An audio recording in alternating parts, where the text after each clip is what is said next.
안녕하세요. 저는 30대 중반에 이혼하게 된 이혼녀예요. 혹시 여러분들은 더럽다라는 단어의 기준이 어디쯤 되나요? 저는 그게 사람마다 다 다르다고 생각해요.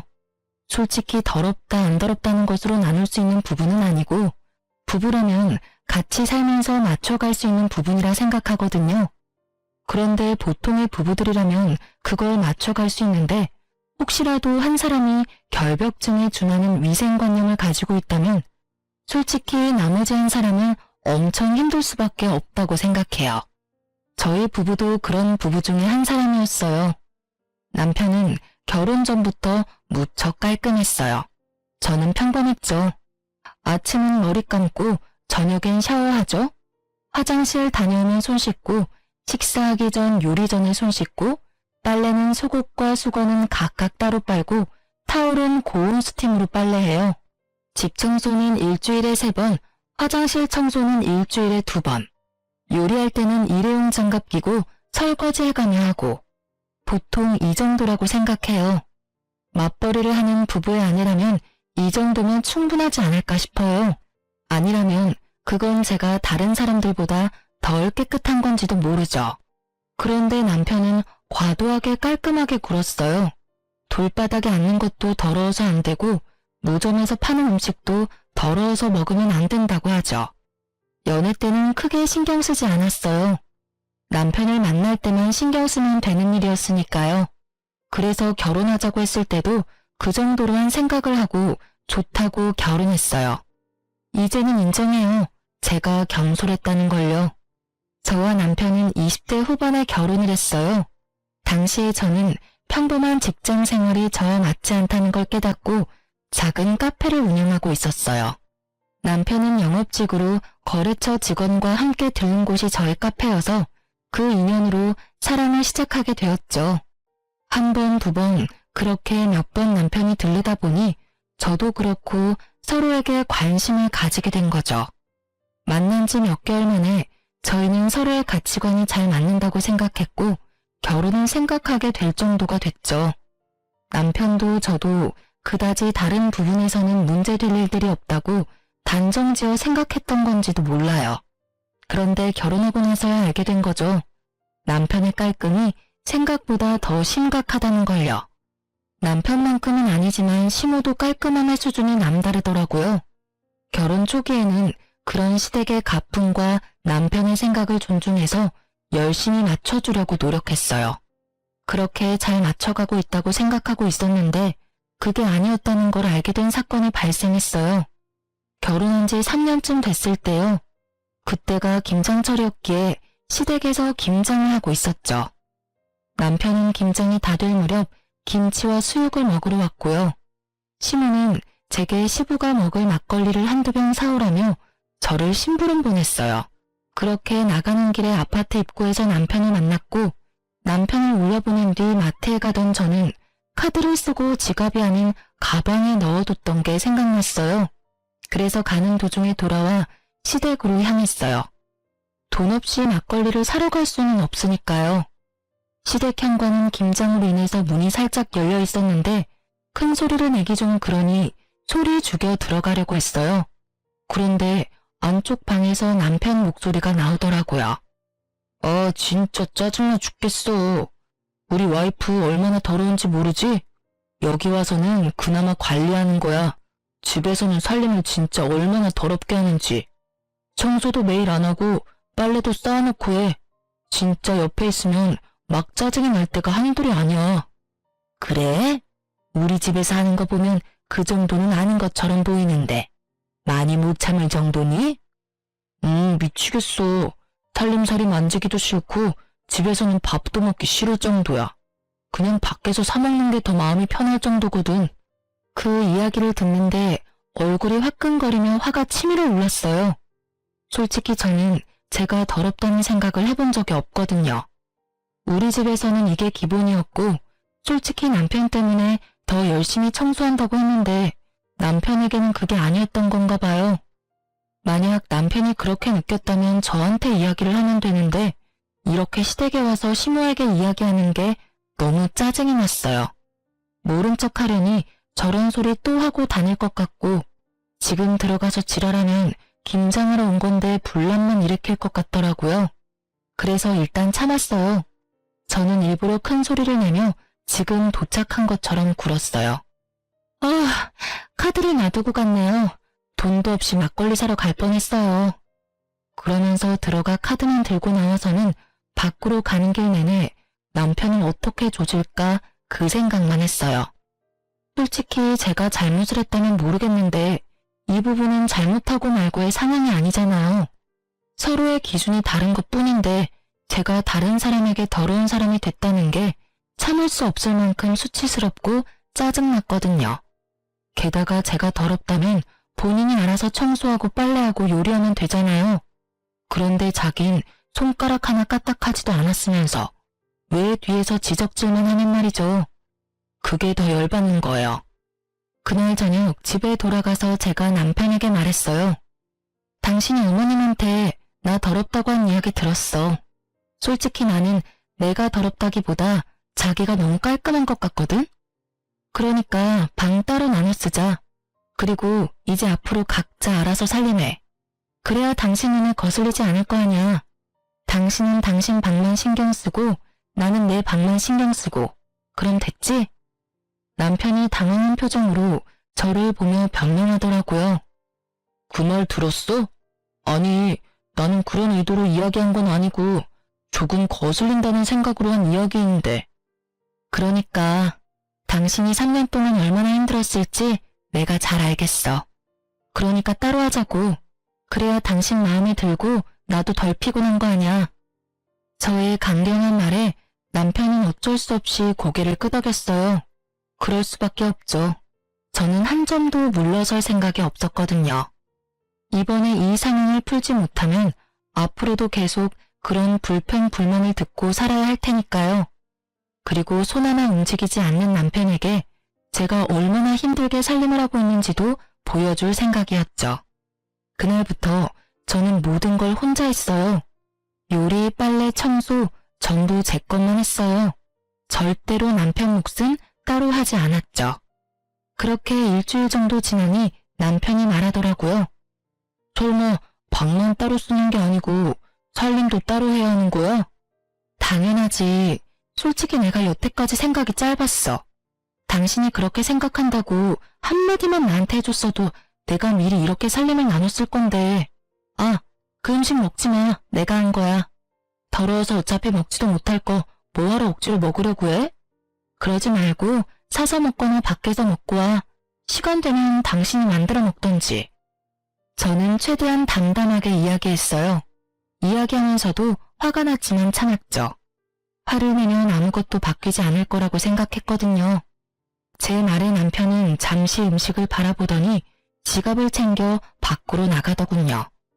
그렇게 저와 남편의 각자 생활이 시작됐어요.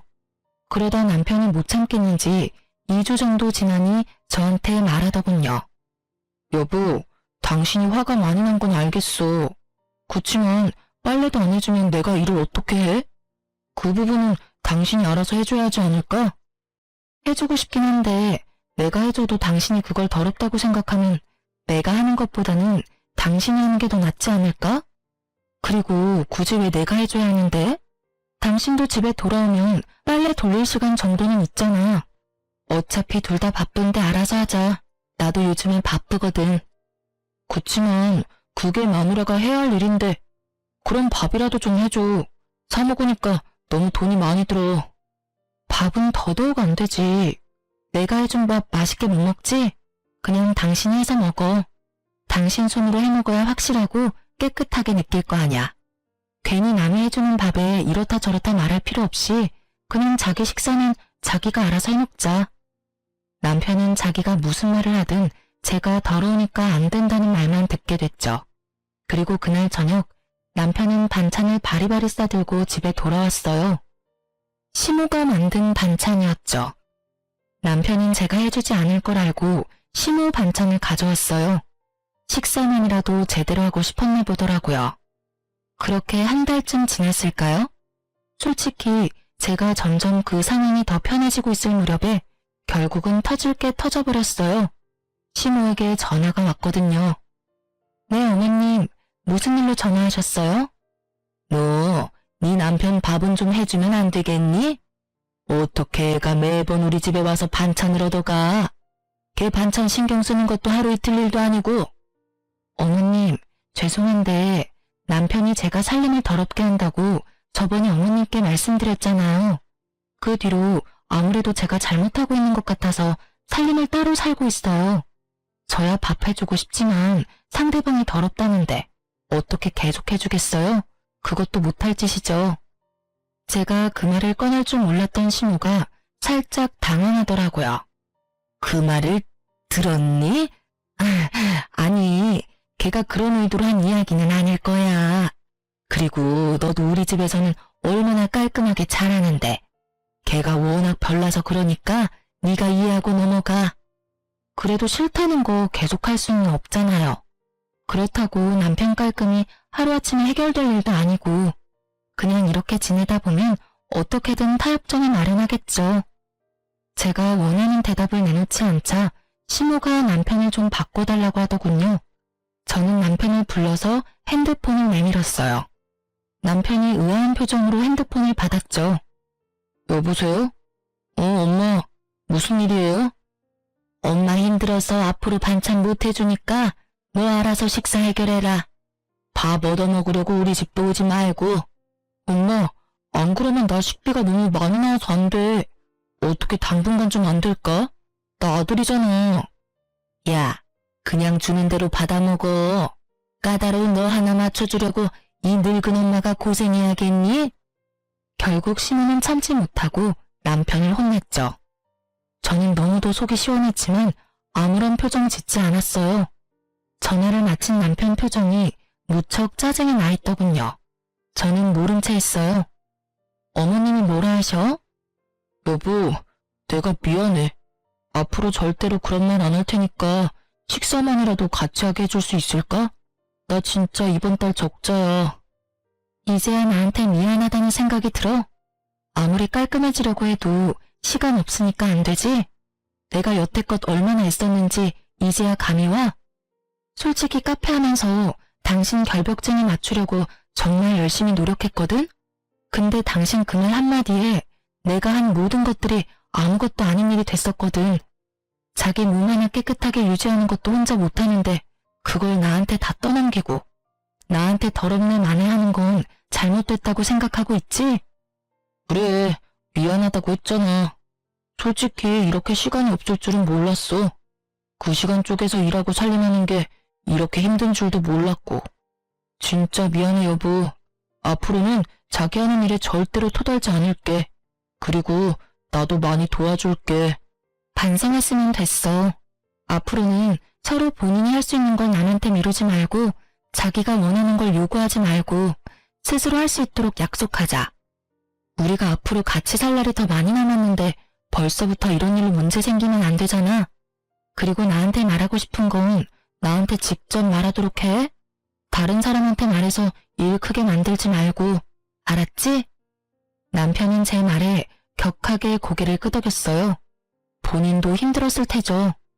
이렇게 저희는 극적으로 타협점을 찾게 됐고 더 이상 서로를 탓하지 않기로 했어요. 다만 남편이 제게 한 더럽다는 말은 여전히 가슴속에 콕 박힌 가시처럼 불현듯 저를 콕콕 찔러댔어요. 그렇게 한 번의 태풍이 지나가고 잠잠해졌다고 생각할 때쯤 이보다 더 큰일이 일어났어요. 그래요. 이번에는 참을 수 없는 일이었죠. 평소에 저는 대중교통을 이용해요. 어린 시절에 교통사고를 당한 적이 있어서 차를 사용하는 게 영 꺼림칙한데 그날은 피치 못할 사정으로 차를 써야 해서 남편 차를 잠깐 빌렸거든요. 게다가 그때는 남편이 자주 주말 출장이 있던 터라 어렵게 빌린 거였어요. 그렇게 남편이 차를 타고 가방을 조수석에다 놨는데 어떤 차가 급하게 끼어드는 바람에 급정거를 했고 제 가방이 굴러떨어져서 결국은 안에 내용물이 완전히 다 쏟아져 내렸어요. 결국 저는 한숨을 쉬며 차를 휴게소에 주차하고 조수석 바닥을 정리했죠. 그러다가 우연히 발견했어요. 여성용 바디로션을요. 제가 사용하는 브랜드는 아니었고 남자 차에서 흔히 발견될 물건은 아니잖아요. 그냥 립밤이나 핸드크림 같은 거였으면 직장 동료나 고객을 태웠다고 생각할 수도 있었을 테지만 바디로션이에요. 1박을 할 거라는 생각이 없으면 보통 챙기지 않는 물건이죠. 저는 순간 머리에 찬물을 뒤집어 쓴 것 같은 기분이 들었어요. 그렇지만 이걸 들고 남편을 추궁할 수도 없었죠. 확실하지 않잖아요. 그래서 일단 증거를 잡을 때까지 모른 척하기로 했어요. 그런데 차를 몰고 집에 오는 내내 온갖 생각이 다 들더라고요. 설마 아니겠지. 그럴 리 없을 거야. 그런데 이게 왜 여기 있나? 최근에 주말 출장이 너무 잦았어. 이런 생각들요. 집에 와서도 남편 얼굴을 제대로 못 보겠더라고요. 보고 나면 화가 울컥 날 것 같았거든요. 그러다 남편이 하루는 술에 절어 들어온 날이 있었어요. 남편을 옮기다가 떨어진 핸드폰을 들고는 벌벌 떨며 확인을 했어요. 설마 있을까 싶었는데 설마가 사람 잡더군요. 카드사 어플에 떡하니 오늘 모텔에 갔던 내역이 있었고 지우지 못한 카톡 내용도 그대로 있더군요. 오빠 잘 들어가, 사랑해, 벌써 보고 싶다. 이런 내용이 오늘 하루 사이에 다 있었어요. 저는 모두 캡처하고 제 핸드폰으로 동영상을 찍어서 증거도 남겼어요. 그리고 저는 남편의 SNS를 통해서 그녀의 SNS 주소도 알아냈어요. 그날 저녁 그 상간녀의 SNS를 보는데 정말 미쳐버리겠더라고요. 그 여자가 여행 갔다고 한 날짜들은 모두 빠짐없이 남편의 주말 출장 날과 겹쳐 있었어요. 게다가 남편임을 짐작 가능한 사진들을 보니 잠도 오지 않더라고요. 주말인 다음 날은 카페에는 중요한 날이었고 어쩔 수 없이 뜬 눈으로 밤을 지새운 저는 이른 아침 카페로 향했어요. 아침에 침대에서 제 속도 모르고 쿨쿨 자는 남편을 보니 한 대 때려주고 싶었지만 참고 일하러 갔어요. 그런데 오후에 남편이 술에 깨서 제 카페로 찾아왔더라고요. 당시에 저는 외국인 단골과 같이 있었는데 그가 제게 인사차 포옹을 해줬어요. 그리고는 제 어깨를 톡톡 치며 웃어 보이고는 카페에서 나갔죠. 그런데 남편이 완전 똥 씹은 표정으로 저한테 오더라고요. 저 사람 누군데 당신을 껴안아? 그것도 카페에서. 여기를 술집이라고 착각하는 거 아니야? 여기는 엄연히 한국이라고, 한국. 그리고 당신도 저런 사람은 받아주면 안 되지. 더럽게 다른 남자랑 포옹을 하고. 또다시 등장한 단어, 더럽게. 그 말에 참다 꾹꾹 눌러놓은 화가 터져버리고 말았죠. 더러워? 뭐가 그렇게 더러운데? 외국인이야. 그 사람한테 그건 그냥 인사야. 근데 네가 나한테 더럽다고 할 처지는 아니지 않니? 너야말로 뒤로 더러운 짓은 다 하고 다니는 주제에. 그게 무슨 소리야. 내가 뭘 뒤로 더러운 짓을 해? 나는 그런 적 없어. 잘 알아보고 그런 이야기를 해. 너 잘못 없는 사람 잘못 있다고 말하면 무고죄 되는 거 몰라? 죄가 없어야 무고죄지. 죄가 있으면 무고죄가 아니지 않을까? 내가 모를 줄 알았어? 너 차 안에 여자 바디로션 떨어져 있더라? 툭 튀어나온 바디로션 이야기에 남편의 눈동자가 갈 곳을 잃었어요.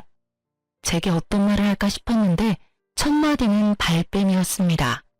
직장 동료가 흘리고 간 건지 고객이 떨어뜨리고 간 건지 나도 몰라. 그런 거 가지고 지레 짐작하는 거면 주말마다 출장 가는 거, 그 여자 만나러 가는 거 모를 줄 알았어? 다 알아. 예쁘장하게 생겼더라. 웨이브진 긴 갈색 머리에 손톱은 어찌나 돈을 처발랐는지 아주 휘황찬란하던데? SNS에 명품 자랑하는 사진으로 도배한 여자 말이야. 내 말이 틀려? 그래, 나 여자 만나고 다녀. 근데 그렇다고 당신이 나한테 큰 소리 칠 이유는 없지. 당신이야말로 이런 식으로 카페 하면서 여러 사람 만나고 아까도 외국인이랑 끌어안지 않았어? 솔직하게 말해서 그런 것도 다 바람 피우는 거랑 다를 게 없거든? 네가 술집 여자도 아니고 커피나 팔면 되지 왜 포옹을 해? 그냥 손님이기 이전에 단골이고 친구야. 그리고 네가 생각하는 그런 더러운 거? 그 친구랑 사이에는 없어. 근데 네가 그런 말 하니까 정말 웃기다. 다른 년이랑 뒹굴고 집에 들어와서 잠이나 자는 네가 더 더럽다고 생각하는데? 그리고 내가 아무것도 모른다고 생각하나 본데 나 다 알아. 저번에 당신 술 취해서 들어왔을 때 핸드폰 화면에 떡하니 떠있더라. 그 여자랑 주고받은 카톡 내용. 술에 떡이 돼서 지우는 건 잊어버렸니? 너 지금 나더러 더럽다고 했어? 네가 나한테 그런 말 할 자격 있냐고. 솔직히 진짜로 더럽게 사는 게 누군데? 여태까지 살면서 깨끗하게 산다고 느껴본 적 단 한 번도 없었어. 솔직히 내가 하기 힘드니까 당신한테 맡겼을 뿐이지.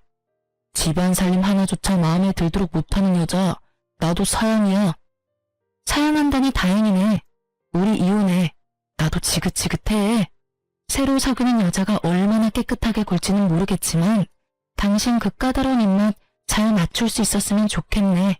결국 저희는 제 카페에서 피 터지게 말싸움을 해버렸어요. 참으려고 했는데 참을 수가 없더라고요. 똥 묻은 개가 겨 묻은 개 나무란다고 누가 누구한테 더럽다는 거예요? 다른 여자랑 할 거 다 하고서는 집에 와서 내 옆에서 잠을 잤다는 것 자체가 이미 더러운 일이거늘. 불행인지 다행인지 남편과의 관계는 그 여자가 생긴 뒤로 한 번도 없었어요. 저놈이 감히 저를 탓할 수나 있어요? 그리고 사양이라니 제가 하고 싶은 말을 왜 자기가 하는지. 유책 배우자는 남편이고 모든 원인이 그쪽에 있는데 피해는 오롯이 저 혼자 받고 있었어요. 그렇게 남편과 이혼을 이야기하고 저는 남편 집에서 나올 준비를 착실히 해가고 있었어요. 친정이 워낙 멀어서 지금 당장 나와서는 갈 곳이 없었기 때문에 어쩔 수 없이 꼴도 보기 싫은 남편님과 함께 보내야 했어요. 이틀 뒤에 시모가 전화가 왔더라고요. 흥분한 채로 제게 따지더라고요. 예, 너희 이혼하게 됐다며? 도대체 무슨 일이야? 서로 잘 맞춰 사는 것 같더니 왜 갑자기 이런 일이 생겨? 그 사람이 이유는 말 안 해주던가요? 뭐 다 네 탓이라고만 하더라고. 카페에서 외간 남자 만나고 다니고 자기한테는 신경도 안 써준다고 그러던데. 그런 거면 얘 당분간 일 그만두고 관계를 회복할 생각을 해야지. 이 나쁜 놈은 시모에게도 이혼 사유를 정확하게 말하지 않았더라고요. 어머님, 저희 헤어지는 이유는 그 사람이 다른 여자가 생겨서예요. 저한테는 남자 같은 거 없어요. 단골 외국인이 저한테 인사하려는 거 보고 전화리인 거고요. 근데 남편은 이미 다른 여자랑 몰래 만나고 있는 거 저한테 다 들켰거든요. 그 이야기를 듣던 시모는 잠시 말을 못 잇더니 딱 한마디 하고 전화를 끊더라고요. 아이고, 내가 나설 일이 아니네. 알아서 너희들끼리 잘 알아서 해결해라. 남편이 그렇게 민감하게 굴 때마다 뒷수습했던 건 시모였던지라 이번에는 뒤치다꺼리하고 싶지 않았나 보더라고요. 발을 슬그머니 빼더니 전화를 탁 끊어버리셨죠. 그렇게 시모의 전화통화를 끝내고 평소보다 늦은 퇴근을 해서 집에 돌아왔어요. 그런데 현관에 아주 굽이 높은 하일이 놓여있더군요. 중문을 열고 들어갔더니 거실에 남편과 그 여자가 앉아있더라고요. 그 두 사람을 보는데 가라앉았던 화가 터지는 것 같았어요. 우리가 이혼 소송 중인 건 맞지만 적어도 지가 인간 새끼라면 소송 중에 상간녀를 집안까지 데려오는 건 피해야 하는 거 아닌가요? 그런데 아주 당당하게 둘이 어깨동무하고 소파에 딱 붙어앉아 영화를 한 편 보고 있더라고요. 어머, 오셨네? 어쩌죠? 오늘은 저도 여기서 놀다 갈 건데. 어차피 이 집 우리 그이 집인데 당신이 좀 나가주면 안 될까요? 어차피 불청객이잖아요. 이혼도 곧 할 마당에. 안방마님 역할에 심취해서는 저한테 비꼬는 말을 하는 상간녀를 보고 있자니 제 안에 잠자고 있던 투쟁 본능이 깨어나는 걸 느낄 수 있었어요. 아직 이혼은 소송 중에 있고 법적으로 아직은 부부예요. 서로 신뢰나 애정이 깨졌다고는 해도 법적 부부 사이니 한 집에 살아야 하죠. 그리고 그 어디에도 소송 중에 상간녀를 집에 데려올 수 있다는 법 같은 건 없어요. 그이 집? 재산 분할이 되기 전까지는 여기는 제 집이기도 해요. 객이면 객답게 찌그러져 있으세요. 시덥지 않게 많이 맹세 그만하시고요. 말씀이 좀 과하시네요. 하긴 남편 빼앗긴 유부녀가 얼마나 히스테릭한지 안 봐도 뻔하죠. 다른 여자한테 남편 뺏긴다는 경험이 그렇게 흔한 경우는 아니잖아요? 저는 잘 모르겠는데요. 마누라 있는 남자 꼬셔서 남의 가정 파탄내는 상간녀가 무슨 생각을 하는지. 제가 당한 일이 그리 흔한 경험은 아닌데 그쪽은 남자 뺏긴 여자 심정을 잘 아는 걸 보니 많이 뺏어보셨나 봐요? 제 버릇 걔 못 준다고 남의 것 뺏는 여자는 평생 남의 것 뺏고 살잖아요. 이번이 처음이라고 말할 수는 없겠죠. 아니, 이 아줌마가 보자 하니까 처음이고 아니고 당신이 뭔 상관이에요? 그리고 남자 뺏긴 쪽이 나쁜 거지. 그러게 관리를 잘하지 그랬어요? 아무리 남자 뺏긴 게 분해도 그렇지 어떻게 다른 사람한테 그런 모욕적인 말을 할 수 있어요? 남자 뺏겨서 분하다뇨? 앞으로는 깔끔 떠는 척 오만상하더니 뒤로는 와이프 몰래 여자 만나서 할 거 다 하고 다니는 더러운 새끼는 제 쪽에서 사양해요. 둘이 짝짝꿍이 잘 맞는 것 같으니 잘 사세요. 내 눈에 안 띄는 곳에서 상간소송 위자료나 갚으면서요. 결국 저와 말다툼이 끝나지 않자 남편님은 그 상간녀를 데리고 밖으로 나가버리더군요.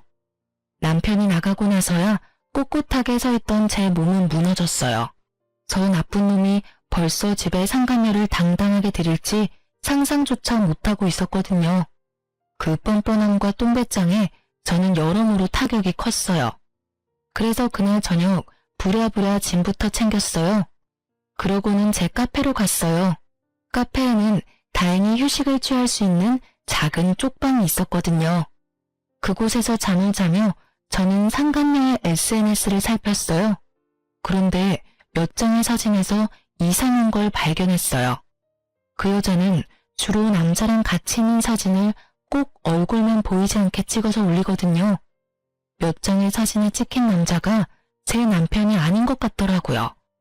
그래서 의아하게 생각하고 있었죠. 특히 한 장은 너무 이상했어요. 식사 자리였는데 해산물이 가득한 식탁이었거든요. 그런데 남편은 해산물, 즉 갑각류 알레르기가 있었거든요. 절대 먹지 않을 음식을 앞에 두고 사진을 찍었다니 이상한 일이잖아요. 그래서 저는 남편이 아닌 것 같은 사진을 캡처해서 남편에게 슬쩍 보냈어요. 그러고는 언제부터 갑각류를 먹게 됐냐, 여태까지 나 속인 거냐 하고 문자를 보냈죠. 그랬는데 답이 없더라고요. 그리고 며칠이 지났을까 소송 중 남편 쪽에서는 난리가 난 모양이더라고요. 시모가 연락이 왔어요. 예, 내가 이런 말할 자격은 없지만 너희 이혼 다시 한번 생각해보지 않겠니? 갑자기 그게 무슨 소리세요? 저희 이미 이혼하기로 이미 다 합의됐어요. 남편도 이미 동의한 내용이고요. 상간녀랑 집에 같이 들어와 있던 바람에 저는 집에서도 쫓겨난 상황이에요. 네가 화가 얼마나 많이 났는지는 나도 이해해. 그렇지만 우리 아들도 피해자야. 그건 너도 좀 알아줬으면 좋겠구나. 시모가 도대체 뭔 소리 하나 싶었는데 이야기를 들어보니 참 남편 놈 팔자도 험하다 싶더라고요. 제가 남편에게 연락했었잖아요. 남편이 아닌 남자와 그 상간녀가 사진 찍은 걸 보냈거든요. 그런데 그게 생각보다 일이 커졌던 모양이더라고요. 남편이 그 상간녀에게 그 남자 누구냐고 추궁하고 그러던 차에 그 사진 속 남자가 남편에게 만나자고 연락이 왔다고 하더라고요. 남편이 나갔는데 자기가 그 상간녀 애인이라고 유부남 주제에 왜 그 여자랑 같이 살고 있냐며 서로 주먹 다짐까지 했던 모양이더라고요. 뭐 뿌린 대로 거뒀다고나 할까요? 그 여자는 유부남 만나면서 따로 남자친구도 착실하게 만나고 있던 모양이었어요. 그런데 거기서 끝난 게 아니었어요.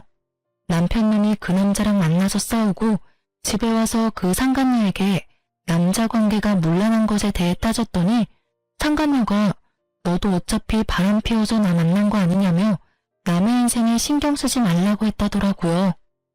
시모 말로는 남편놈이 자기도 그 많은 남자 중에 한 사람뿐이라는 걸 알고서는 배신감에 여자를 쫓아내 버렸다고 하더라고요. 여자는 상간녀 위자료 소송비가 나올 테니 남편에게 딱 붙어서 위자료를 뜯을 생각이었던 것 같았어요. 그런데 문어발식 자유연애 하다가 결국엔 남편에게까지 버림을 받았으니 생각보다 너무 어이없는 결말이긴 했어요. 물론 많은 남자들에게서 또 많은 걸 뜯어내며 억울하게도 그 여자는 또 잘 살아가겠죠. 그렇다고 해서 그런 남편의 상황이 저에게 위로가 되진 않죠. 가정을 버리고 뒤에서 몰래 외도를 저질렀잖아요. 비록 그 여자는 남자친구가 따로 있었지만 법적으로 유부남이었으니 본인이 저지른 짓에 대해 책임을 져야 맞는 건데 뜬금없이 왜 시모가 저한테 재결합을 운운하는지 이해가 되질 않더라고요. 어머님, 그 사람이 지금 그렇게 힘든 일을 겪었다고 해서 그 사람이 저한테 한 말들과 행동까지 없던 일이 되는 건 아니잖아요. 저는 여전히 그 사람이 나더러 더럽다고 한 말을 잊지를 못해요. 더러운 여자랑 살 수 있는 사람은 아니니까요. 그래도 우리 아들 저렇게 미친년한테 당하고 이렇게 처량하게 혼자 살면서 위자료 갚아내야 한다고 생각하니 마음이 너무 안 좋아. 아들 한 번만 용서해줘라. 응? 여태까지의 정이 있는데. 죄송해요. 저는 이제 아무 감정 없어요. 이혼 소송도 이제 마무리 다 되어가고 솔직히 남편한테 정이 다 떨어져 버렸거든요. 그러니까 그 부분은 남편이 해결할 수밖에 없을 것 같아요. 그리고 무엇보다 그런 이야기를 어머님이 전화해서 하시는 게 더 이상한 일이잖아요. 본인이 힘들면 연락은 오겠죠. 받아들일 생각은 없지만. 결국 시모는 자기가 원하던 것은 얻지 못하고 전화를 끊을 수밖에 없었죠. 그런데 시모의 이야기를 들으며 어찌나 속이 시원한지 5년 넘게 이어온 결혼 생활의 마침표를 찍는 건 생각보다 간단한 일이더라고요. 저희 사이에는 애도 없었으니 친권이나 양육권 생각할 것도 없었고 재산 분할이나 이런 것도 크게 제 생각과 다르지 않을 정도로는 받았어요. 그렇게 정식으로 이혼이 돼서 남남이 된 그 이튿날 전 남편에게 연락이 왔어요. 연락을 받지 않으려고 했는데 전 남편이 문자며 카톡을 엄청나게 남겼더라고요. 오후 3시쯤 저희 가게로 오겠다고요. 무슨 할 말이 있는 건지는 모르겠지만 오후 3시에는 보는 눈이 많을 것 같아서 카페 닫는 시간에 맞춰서 불렀어요. 이혼 소송하며 거의 4개월을 따로 살아서 그런지 오랜만에 보는 전 남편의 얼굴은 뭔가 짠하면서도 보는 순간 짜증이 나더라고요. 다 해결이 됐는데도 짜증이 나는 걸 보니 제가 이 사람에게 받은 상처가 꽤 크구나 싶었죠. 무슨 일로 부른 거야? 자기야. 누가 자기야? 우리 이혼했어. 호칭 정리 제대로 해줄래? 너무 그렇게 매정하게 말하지 마. 나 당신한테 할 이야기 있어. 어머니가 당신한테 연락해서 말했는데 우리 이혼 없던 걸로 하고 다시 만날 수 없을까? 나 정말로 후회하고 있고 반성하고 있어. 나는 당신이 아니면 안 될 것 같아. 뜬금없는 소리에 저는 헛웃음만 나왔어요. 이혼 서류에 잉크가 마르기도 전에 이혼을 번복하자는 유책 배우자를 보고 있으려니 이건 몰래카메라가 아닌가 하는 생각까지 들었죠. 왜? 나한테 재산 나눠주기 싫어? 법원에서 이미 다 확인해서 나온 건데도 싫니? 아니면 위자료 주기 싫어? 그것도 아니면 상간녀 위자료까지 네가 내야 해서 돈이 2배라 더 싫은 거야? 아니야, 그런 거 절대 아니야. 나 진짜로 반성하고 있고 그 여자는 이미 헤어졌어. 집에서 내쫓았다니까. 진짜로 제대로 반성하고 있다고. 물론 이혼하기 전에 헤어졌다면 이렇게 힘들지는 않았겠지만. 저는 시모에게 사정을 대충 들어서 상간녀의 양다리 때문에 헤어졌다고 생각하고 있었어요. 그래서 한껏 비꼬아주기로 했어요. 상간녀랑 왜 헤어져? 상간녀랑 그렇게 사랑해서 나랑 이혼하고 그 여자 만나려고 한 거 아니었니? 그때 바람 피운 거 알았을 때 당신 나한테 미안하다 한마디도 안 했어. 발뺌하다가 확실해지니까 어쩌라고 하는 식으로 나왔지. 나랑 헤어지고 그 여자랑 만나면 된다는 식으로 말이야. 근데 애지중지하던 여자를 왜 내쫓아? 그냥 살아. 이제 눈치 볼 일도 없잖아. 나도 몰랐지. 그 여자가 그런 여자인지. 같이 살았던 몇 주간 정말 지옥같이 보냈어. 위생관념도 너무 없고 엄청 더럽더라고. 분명히 나랑 만날 때는 그렇지 않았는데 같이 살고 보니까 나랑 안 맞는 부분이 너무 많아서 여태껏 나랑 만났을 때 보여준 건 다 연기였나 봐. 나도 그 여자한테 속아서 당신하고 이혼하고 낚인 거였다고. 이런 내 사정도 좀 이해해줘. 그래? 너 만날 때는 엄청 깔끔 떨었나 보네. 그래도 사랑하잖아. 더러운 건 좀 참아. 나랑 살 때도 더러워서 힘들었는데 내가 봤을 때 당신은 그 어떤 여자랑 살아도 더러워서 못 견딜 거야. 그럼 그냥 혼자 사는 게 낫지. 당신이 얼마나 노력해주고 있는지를 이제 겨우 알았어. 그 여자는 노력할 생각도 없더라고. 사실 당신한테 그 사진 전송받고 그 여자한테 남자들에 대해서 추궁하니까 결혼하면 다 정리하겠다고 했거든. 근데 내가 한마디 하면 내 앞에서 다른 남자한테 연락하고 집 나가서는 하루 내내 연락도 안 되고. 내가 잠깐 뭐에 씌었나 봐. 그런 게 아니고서야 그런 여자한테 왜... 그래서 내가 그만큼 노력한 게 이제야 눈에 보인다고? 이혼을 다 하고 나서 서류까지 정리가 다 됐는데? 너도 참 대단하다. 나 같으면 부끄러워서 찾아오지도 못했을 거야. 근데 넌 깔끔 떠는 만큼 뻔뻔해서 그런지 이혼한 전처 얼굴 보는 게 전혀 불편하지 않은가 봐? 웃지 마. 나 진짜로 너무 힘들어. 그리고 몸도 힘들어. 아니, 정신적으로 너무 힘들어. 그리고 그 여자 때문에 지금 성병 걸렸어. 그 여자가 나한테 옮겼다고. 나야말로 진짜 미치겠어. 그 이야기 듣는데 제 귀를 의심했죠. 저는 그 순간 남편보다 제가 더 걱정됐어요. 혹시라도 그 여자 때문에 저한테도 문제가 생길 수가 있잖아요. 다행히 서로 사이가 나빴을 때라 저한테까지 그 병이 옮지는 않았더라고요. 야, 넌 어떻게 그런 여자를 만나? 그 여자 남자도 많았다면서. 그러면 알아서 걸렀어야지. 넌 지금 네 몸은 물론이고 나한테까지 병균 옮길 뻔했어. 알아? 그러니까 하는 말이잖아. 나 정말로 너무 힘들어. 왜 내가 이런 병 때문에 병원을 다녀야 해? 병원 갈 때마다 쪽팔리고 완전 더러운 새끼 된 것 같아서 기분 더러워. 그렇게 더러운 걸 싫어하는 전 남편은 자신이 가장 혐오하는 병에 걸렸고 그걸 견디기 힘들어하더라고요. 아니 누가 그런 짓을 하래요? 네가 스스로 네 몸을 힘들게 한 걸 왜 나한테 와서 하소연이야? 그리고 너 병 걸려놓고는 나한테 와서 재결합 운운하는 건 더 미친 짓이라는 생각 안 들어? 미안하다고. 그러니까 사람 한 번만 좀 살려줘. 나 이러다가 진짜 스트레스 때문에 죽어버릴지도 몰라. 지금도 스트레스로 탈모도 오고 있고 식사도 제대로 못하고 있다고. 당신이 옆에 있으면 나 진짜로 편해질 것 같아. 응? 제발 사람 하나 살려주는 셈 치고. 남편은 제 소매를 꽉 잡고 놓아주지 않았어요. 저는 그런 남편을 보며 혀를 찼어요. 그리고는 단호하게 남편 손을 쳐내버렸어요. 야, 이 더러운 새끼야. 바람 피우기 전에 그런 걱정을 먼저 하지 그랬어. 어디서 감히 나한테 다시 만나자는 미친 소리를 짓거려? 한 번만 말할 거니까 잘 들어. 나는 너처럼 아랫돌이 잘못 눌려서 병이나 걸리는 더러운 남자랑 살기 싫으니까 2번 다시 찾아오지 마. 혹시라도 병 나았다고 또 찾아오지도 말고. 난 당신 병이 싫은 게 아니고 당신이 한 행동이 싫은 거거든. 그렇게 매몰차게 이야기하고 저는 남편에게서 떠나왔어요. 이렇게 허무하게 헤어질 사이였으면서 저한테 미안하다 한마디 없이 둘이 함께 살림 차리겠다고 여자를 데려와 떵떵거렸다니. 게다가 그렇게 깔끔 떨며 사람을 힘들게 만들었으면서 본인은 불륜 한 번에 자기가 제일 혐오하는 성병까지 옮아서 끙끙거리고 힘들어하고 있으니까요. 자기 인생 제 손으로 지옥으로 만든 사람하고 영 끊고 사는 게 속 편해요.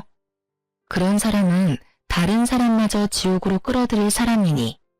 게다가 정말로 반성했다면 저한테 돌아오라고 말하면 안 되죠. 반성을 안 했으니까 돌아오라고 같이 살자고 징징대는 거라고 생각해요. 이런 놈은 애초에 걸러야 하는데. 짧지 않은 세월 동안 이런 남자도 남편이라고 데리고 산 제가 참으로 대단하다는 생각을 잠깐 했네요. 나중에 전 남편이랑 상간녀 소식을 전해 들었어요. 전 남편이 자기가 그 상간녀 때문에 모든 걸 잃고 화가 난 나머지 상간녀를 사귀는 남자들, 특히 자기랑 주먹 다짐한 남자를 찾아가서 상간녀 때문에 더러운 병에 걸렸다며 이악 물고 말해줬대요. 결국 그 상간녀와 사귀던 남자들도 상간녀에게 따지고 한바탕 난리친 뒤에 그녀에게서 다들 떠났다고 해요. 그런데 그 상간녀도 참 대단한 게 그 남자들 다 떠나갔는데도 여전히 호구가 되어줄 남자를 찾아서 열심히 연애활동 중이더라고요. 그래도 SNS 들어가 보니 예전만큼 풍족하게 살고 있지는 못하더라고요. 그 여자 인생도 자기가 열심히 그렇게 만든 거겠죠. 본인 손으로 무덤 팠잖아요. 싱글인 남자만 만나고 다녔어도 그럴 일 없었을 텐데. 유부남을 만나고 다녔으니 그 여자 이야기 듣고 나니 더 이상 그 여자에 대해 궁금하지 않았어요. 못 살고 있는 거 확인하니 마음이 편해졌거든요. 이혼했을 때는 제 인생이 힘들어질 수 있다고 정말로 그렇게 생각했어요. 이혼녀 타이틀을 달고 있으면 누군가에게 비난받을 수도 있다는 생각도 했죠. 이혼했다는 소식을 들으면 사람들은 누가 잘못했나부터 생각하잖아요. 그럴 때 가해자가 되기도 싫었지만 그렇다고 피해자가 되는 것도 싫었어요. 자존심 상하는 것도 그렇지만 모르는 사람이 동정심 가득한 눈으로 보는 것도 싫었고요. 하지만 지금은 그런 동정심이 실은 동정심이 아니라 걱정이라는 걸 잘 알아요. 혼자 있는 제가 걱정된 친구들은 지금도 주변 사람들 만나보라고 소개팅 시켜주곤 하거든요. 이 나이에 결혼 한 번 실패를 한 제가 그런 거 하지 않겠다고 할 때마다 친구들은 너 아직 인생의 반밖에 살지 않았다고, 너도 행복해질 자격이 있다고 말해줬어요. 행복해질 자격. 누구나 가지고 있지만 저한테는 이제 없는 거라고 생각했거든요. 누가 나를 사랑해 주겠냐는 식으로 비관적인 생각만 했는데 주변에서 그렇게 말해주니 정말 고맙더라고요. 그리고 그런 친구들의 걱정과 도움으로 저는 새로운 연애를 시작하게 됐어요. 처음이 아니라서 더 조심스럽고 더 신중해지는 건 어쩔 수 없는 것 같아요. 상대방도 이혼남이라 더 그런 것 같고요. 첫 연애 때는 많은 걸 숨기고 잘 보이고 싶은 마음에 좋은 면만 보여줬는데 이번에는 그러지 않아요. 있는 그대로를 보여주고 상대방과 내가 서로의 본 모습을 어느 정도까지 받아들일 수 있는지를 보게 됐어요. 여전히 무섭지만 새로운 도전을 두려워하지는 않기로 했어요. 글을 쓰면서 그때 생각으로 힘들 줄 알았는데 생각보다 속이 시원하고 재미있었어요. 그 사람이 만약 그 상간녀랑 잘 살고 있었다면, 또는 제가 이렇게 소소하게 행복한 시간을 갖지 않았다면 아마 그렇게 생각하지 않았을 테죠. 시간이 지나기도 했고 저도 새로운 삶을 찾아가고 있으니 이 사연글을 계기로 이제 옛날 일은 다 훌훌 털어버릴 거예요. 글 읽고 계시는 분들도 마음에 찝찝하게 남아있는 게 있다면 훌훌 털어버리고 마음 편안한 하루가 되셨으면 좋겠네요.